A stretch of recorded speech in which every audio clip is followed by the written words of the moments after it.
Guys online learning centre में आप लोगों का स्वागत है। मैं हूं अंकित पांडे, आया हूं आपको पढ़ाने केमिस्ट्री। आप पढ़ रहे हैं इस समय बिलियन, और आज हम बात करने वाले हैं अणु संख्या गुणधर्म, बिलियन के अणु संख्या गुणधर्म के दूसरे टॉपिक की। यानी दूसरा टॉपिक है हमारा वाष्प दाब का अपेक्षिक अवनमन, जिसमें हम पढ़ेंगे वाष्प दाब क्या होता है और वाष्प दाब के अपेक्षिक अवनमन को कैसे निकालते हैं, और उसको जो है उसकी उत्पत्ति कैसे करते हैं, मतलब व्युत्पत्ति कैसे करते हैं कि सिद्ध कैसे करते हैं। उसको जानने से पहले अभी मैं अपनी वीडियो, आज की वीडियो मैं अपने उन पुराने स्टूडेंट को समर्पित करना चाहता हूं जिनकी वजह से मैं एक शिक्षक कहलाता हूं। मेरी उन सभी स्टूडेंट को ये वीडियो समर्पित है जो मुझे एक शिक्षक के भांति एक्सेप्ट करते हैं और मुझे जो है प्रेरित करते हैं कि मैं इसी मार्ग पर धीरे धीरे और भी आगे बढ़ता रहूं, आगे चलता रहूं, उन लोगों को मार्गदर्शन करता रहूं। हालांकि इतना आसान नहीं होता है, लेकिन फिर भी जो है कोशिश रहती है कि कुछ अच्छा किया जाए, कुछ अच्छा करके रखा जाए। तो मेरा उन सभी स्टूडेंट जो मुझसे पढ़ते हैं उनकी भावनाओं को मैं एक बार बहुत ही अच्छे से प्रणाम करता हूँ, जिनकी वजह से मैं उन्हें पढ़ा पाता हूँ। उन सभी स्टूडेंट को समर्पित यह वीडियो। अगर भी मेरे स्टूडेंट्स की बात होती है तो मुझे कुछ ऐसे स्टूडेंट के नाम याद आते हैं जो पढ़ के निकल तो चुके हैं लेकिन अभी भी टच में रहते हैं। जब भी कादीपुर आते हैं, जब भी अपने घर पर आते हैं, तो वो मिलना जरूर मुझसे पसंद करते हैं अपने हर एक कार्यों के प्रति। और जब वो उन्हें कोई कंफ्यूजन उत्पन्न होता है तो ऐसे स्टूडेंट आके हमसे जो है सलाह तक लेते हैं, परामर्श लेते हैं। वो कहते हैं सर कि आप हमें गाइड करिए कि जो है किस तरीके से जो। तो ऐसे कुछ गिने चुने स्टूडेंटों का नाम मैं लेना चाहूँगा। हालांकि मैं सभी का नाम नहीं ले सकता, तो मैंने प्रॉबिलिटी उनकी रखी जो इस समय सक्सेस हो चुके हैं। मैंने प्रॉबिलिटी उनकी रखी है जो हमेशा मुझसे जुड़ाव रखते हैं, लगाव रखते हैं और आके हम यहाँ पर। ऐसा नहीं है कि बाकी स्टूडेंट को मैं भूल चुका हूँ, नहीं, कतई मैं किसी को भूल नहीं सकता।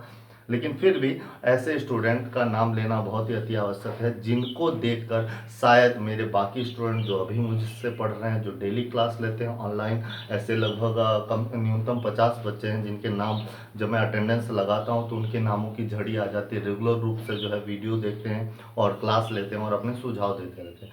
ऐसे स्टूडेंट को मोटिवेट करने के लिए मैं कुछ ऐसे गिने चुने बच्चों का नाम लेना चाहता हूँ। तो जैसे मैं अगर अपनी बात करूं तो मैंने अपनी जर्नी शुरू करी थी टीचिंग की 2013 से। यानी कि मैंने पहला बैच शुरू किया था और ये कंप्लीट हुआ था 2015 के एग्ज़ाम में। और इसमें इस जो बैच के एक स्टूडेंट थे नीरज यादव, जो आज इंडियन आर्मी में ट्रेनिंग लेने के बाद इस समय जो है देश सेवा में लगे हुए हैं और तैनात हैं। तो ऐसे स्टूडेंट, ये एक ऐसे शख्स हैं जो जब भी घर आते हैं या किसी भी थ्रू वो हमसे बातचीत करते हैं, फ़ोन करते हैं, घर पे आते हैं, मिलते हैं, मिलना जरूर पसंद करते हैं और मार्गदर्शन। इसके बाद 2016 जब मैंने और भी स्टूडेंट थे 2015 में, ऐसा नहीं है। और कोई भी अगर ये वीडियो देख रहा हो और वो सोच रहा हो कि नीरज के अलावा सर मेरा क्यों नहीं नाम लिया, मैं भी तो आता हूँ जब भी मिलता हूँ आपसे। अरे मिलते हैं यार, लेकिन अभी वो सक्सेस हो गया है ना। मेरी तो दिल की इच्छा है कि आप भी सक्सेस हो जाए, और आप सक्सेस हो जाए तो मैं और भी गर्व के साथ आपका नाम ले सकूँ। मैं अधूरा हूँ आपके सक्सेस के बिना, ये बात आप लोग अच्छे से समझें। यानी आप अगर सफल होंगे अपने लक्ष्य पर तो केवल आप अपने लिए ही नहीं होंगे, आप अपने माता पिता के लिए होंगे, आप मेरे लिए भी होंगे। तो मेरी सारी शुभकामनाएं ऐसे स्टूडेंट के जो अभी भी लगे हुए हैं और जिन्होंने मुझे वादा कर रखा हुआ है, मुझे वादा कर रखा हुआ, पर्सनल मैसेज करते हैं, बात करते हैं, फ़ोन करते हैं, तो कहते हैं कि सर मैं आपसे पर्सनली वादा करता हूँ कि एक बार आपको गौरवान्वित होने का ज़रूर वो करूँगा मैं। तो मुझे उन सब के भी इंतज़ार है, इसलिए जो है आप लोग ये मत समझिएगा। 2016 जब हम 2015 से क्रॉस करके जब 2016 में गए तो उस समय इंद्रदेव मिश्र, इनका नाम मैं लेना चाहूँगा। इंद्रदेव मिश्र ने अपनी लाइन चुनी जो है साइंस से ही रिलेट करके रखा उन्होंने, जो है इंटरव्यू बहुत ही अच्छे से पढ़ा। एनआईसी नेशनल इंटर कॉलेज के छात्र रहे हैं, मुझसे आके कोचिंग पढ़ते थे और एकदम अलग। और इलाहाबाद यूनिवर्सिटी में उनका सिलेक्शन हुआ और उन्होंने स्टैटिक्स अपना सब्जेक्ट चुना, यानी मैथमेटिक्स और स्टैटिक्स उन्होंने सब्जेक्ट चुना। आज वो बीएचयू में सिलेक्टेड हैं, यानी कि 30 सीटों में उनका नाम सिलेक्टेड हुआ था। तो उनमें इंद्रदेव की शायद 7वीं या तीसरी रैंक थी, मुझे ऐसा ध्यान नहीं है। तो उनका जो है नाम लेना चाहता हूँ, जिन्होंने स्टैटिक्स जैसे सब्जेक्ट जो कि कोई नहीं छूता, उस पर जो है वो आज जो है पढ़ाई कर रहे हैं, अपनी एमएससी कर रहे हैं। और बीएससी इलाहाबाद से की है उन्होंने। अपने डिपार्टमेंट में ओवरऑल वो फर्स्ट पोजीशन पर है, यानी स्टैटिक्स पर उन्होंने फर्स्ट पोजीशन हासिल की। मेरे ख्याल से शायद 78% था या 79 ऐसे कुछ परसेंट था। और ओवरऑल बीएससी डिपार्टमेंट में शायद उनकी 6वीं रैंक थी। तो उनके लिए भी मेरा ये वीडियो समर्पित है। उसके बाद आगे बढ़ते हैं तो 2017 की बैच आती है। 2017 में बहुत सारे बच्चे रहे, लेकिन जो दिल से जिनका लगाव रहा, जिनका जुड़ाव रहा मुझसे, मतलब कि मेरे बिना कहे मेरे हर एक प्रोग्राम में स्वयं से ही आके सम्मिलित होना और अपने इस सरप्राइज को अपना समझना। अगर ये स्टूडेंट हैं तो वो ये वीडियो मेरा देख रहे होंगे। मैं एडवोकेट साहब की बात कर रहा हूँ, हालांकि अभी वकील पूरी तरह से वो बन नहीं गए हैं, लेकिन बस उसी में लगे हुए हैं। और मेरे ख्याल से 5वां सेमेस्टर क्लियर या 6ठा सेमेस्टर क्लियर कर चुके हैं। तो मैं यकीनन बात कर रहा हूँ जो है शत्रुंजय शत्रुंजय सिंह की। हाँ, मेरे उस बैच के आप मेरे, अब नहीं सब हैं ऐसा नहीं है, लेकिन पर्सनली मैं जिससे डेडिकेटेड होता हूँ और खुद भी मोटिवेट होता हूँ उनको देखकर कि किस तरीके। तो इनके लिए वीडियो 2018, एक ऐसा स्टूडेंट जिसे पाकर कौन नहीं गर्व करे, स्वयं मैं भी, मतलब कि मैं उनको पढ़ाया, ये बड़ी बात नहीं रही, वो मुझसे पढ़ने आए, ये मेरे लिए बड़ी बात थी। और मैं उन स्टूडेंट का नाम लूंगा अमन मोदनवाल। मैं इनकी एक मोटिवेशनल बात भी आप सभी बच्चों से शेयर करना चाहता हूँ। अमन मोदनवाल जब फर्स्ट टाइम हमारे पास आए थे पढ़ने के लिए, जहाँ तक मुझे याद है कि विद्या मंदिर के छात्र रहे हैं। और इनके बारे में मैं बता दूं आपको तो जब इनका 2018 में इनका रिजल्ट निकला था।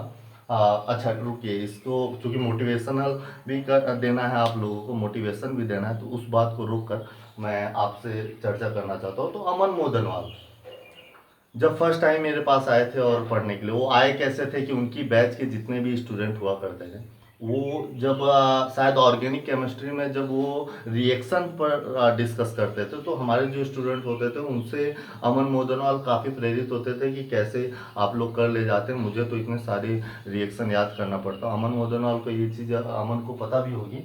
तो वो आए कि सर से चलिए सर राइज में हम भी पढ़ते हैं, और फर्स्ट डे क्लास थी। और जब मैंने उनसे पहली बार पूछा कि क्या नाम है, जबकि मैं जान नहीं रहा था, तो उन्होंने बताया सर मेरा नाम अमन मोदनवाल है। मैंने कहा अच्छा। मैं जब भी कोई स्टूडेंट आता है तो पर्सनली मैं उससे इंट्रोडक्शन लेता हूँ, ये सारे बच्चे हमारे यहाँ सभी बच्चों को पता होगा कि। तो मैंने भी उनसे इंट्रोडक्शन लिया, क्यों आए हो पढ़ना, ठीक है। मैंने कहा कि 10th में कितना परसेंट था, तो उन्होंने कहा कि शायद 90 पॉइंट, मतलब 91% में शायद एक नंबर कम था उनका, मुझे याद है। तो उन्होंने कहा कि सर 91% में एक नंबर था। मैंने कहा वेरी गुड, बहुत बढ़िया।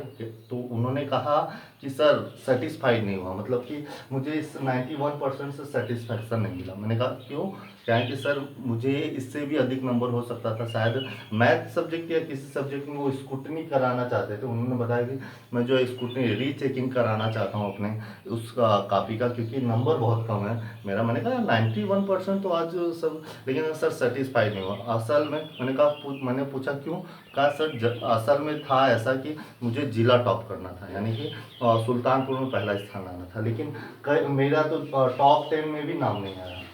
यानी कि यूपी बोर्ड में शायद टॉप 10 या टॉप 10 में रहा भी होगा, लेकिन उनकी कोशिश थी कि वो जो है फर्स्ट पोजीशन ले आए, किसमें जो है सुल्तानपुर डिस्ट्रिक्ट में, इसलिए वो एक स्कूटनी कराना चाहते थे।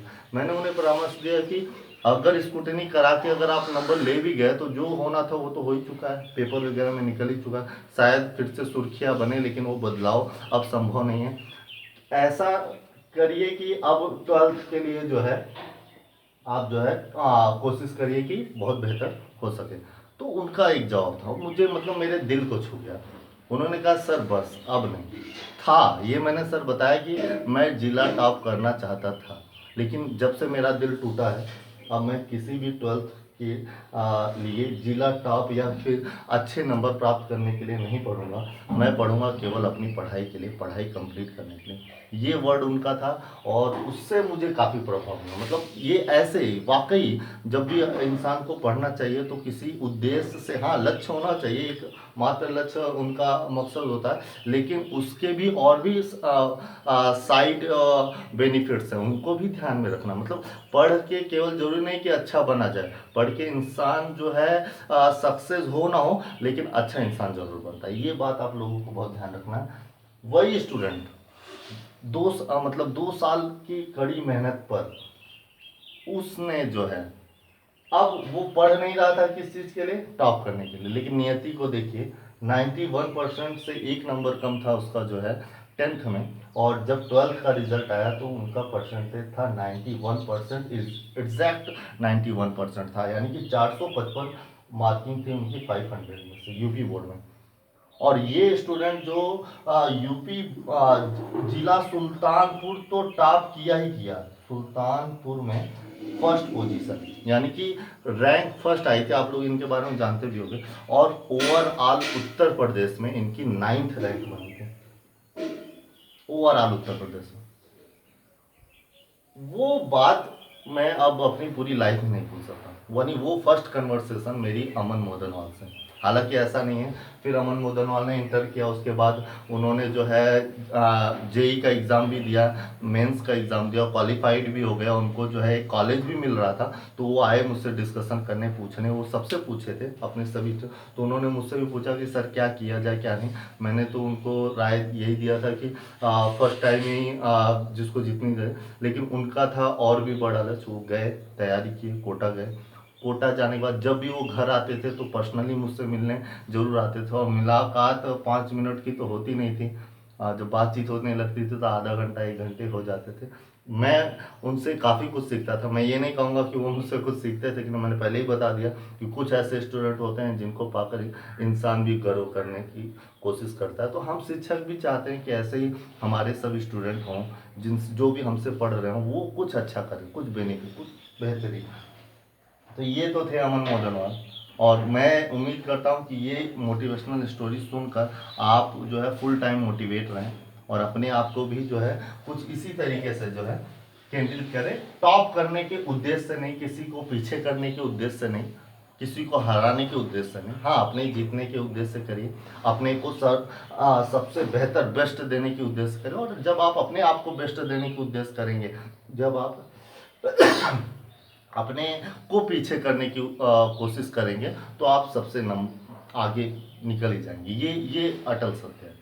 सबसे अपने आप से कैसे पीछे करना, रियलाइज करिए कि आपका 10th में कितना परसेंटेज था। जो भी 10th में अगर परसेंटेज था तो इस बार आपको ये उससे जो है अधिक परसेंटेज ही लाना है। किसमें, 12th में। ये बहुत ही रेयर केस होता है जो है कि किसी स्टूडेंट का 10th से ज़्यादा 12th में परसेंटेज। अगर ऐसा हुआ तो वाकई उसने बहुत मेहनत की।